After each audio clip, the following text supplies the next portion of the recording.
టాలీవుడ్‌లో అప్పుడప్పుడు సెలబ్రిటీస్‌లో కూడా కొన్ని చిట్ చాట్స్ చేస్తూ ఉంటారు. అలాంటి వాళ్ళలో మనం తెలిసినప్పుడు నిజంగా షాక్‌కి గురి చేసే అంశాలు చాలానే వస్తాయి. అలాంటి వాటిలో లేటెస్ట్‌గా ఒక ట్రెండ్ జరుగుతోంది. ఈ ట్రెండ్ ప్రకారం చూసినట్లయితే కొన్ని అంశాల్లో నిజంగా పబ్లిక్ ఇలా ఆలోచిస్తున్నారా అంటూ ఆలోచన మరింతగా ఎక్కువైపోతోంది. సో, అలాంటి వాటిల్లో మనం చెప్పుకోవాలంటే యంగ్ టైగర్ ఎన్టీఆర్ గురించి చెప్పాలి. ఆయన గురించి ప్రేక్షకుల్లో ఏ ఒక్క వార్త తెలిసినా అది సెన్సేషన్‌గా మారుతూనే ఉంటుంది. ఇప్పుడు తన తోటి సహనటులు కూడా తన గురించి చెబుతున్న వ్యాఖ్యలు వైరల్ అవుతున్నాయి.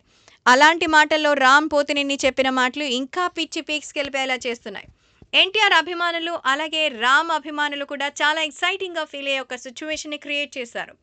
సింగర్ అలాగే ఒక సామాజికవేత్తగా ఉన్నటువంటి సింగర్ చిన్మయి ఒక ఇంటర్వ్యూని చేశారు. ఆ ఇంటర్వ్యూకి హాజరైన వాళ్ళు మన హ్యాండ్సమ్ హీరో టాలీవుడ్‌లో రామ్. రామ్‌ని ఇంటర్వ్యూ చేసినటువంటి చిన్మయి ఒక ఆసక్తికరమైన ప్రశ్నను అడిగారు. పాలిటిక్స్‌లో ఎవరు జాయిన్ అయితే బావుంటుంది మన హీరోలలో అన్న ప్రశ్నకు సమాధానంగా రామ్ చెప్పిన మాటలు విని అందరూ షాక్‌కి గురయ్యారు. ఆ సమాధానం ఏమిటో తెలుసా? ఒకవేళ ఎన్టీఆర్ గారికి ఇష్టమైతే ఆయన రాజకీయాల్లోకొస్తే బావుంటుంది అనిపిస్తోంది. ఎందుకో తెలుసా?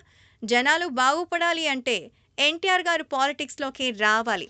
ఎందుకంటే అప్పట్లో వారి తాతగారు ఏ విధంగా ప్రజల కోసం పాటుపడ్డారో అలాంటి లక్షణాలన్నీ మనం తారక్‌లో చూడొచ్చు. తారక్ ఈ జనరేషన్‌లో మాతో ఎంత క్లోజ్‌గా ఉన్నా ఆయనలో తెలియనివి చాలా ఉన్నాయి. మరి ఆ అద్భుతమైనటువంటి టాలెంట్, సేవ చేసే అధికారం ఆయనకు ఖచ్చితంగా లభించాలి. కాబట్టి ప్రజలకు మేలు జరగాలి అంటే తారక్ రాజకీయాల్లో వస్తే బావుంటుందని, వచ్చిన తర్వాత ఆయన చేసే పనులు చూడాలని ఆశగా ఉంది అంటూ రామ్ పోతినేని చెప్పిన సమాధానంతో నిజంగా అందరికీ ఓ ప్రత్యేకమైన అభిప్రాయం కలిగింది.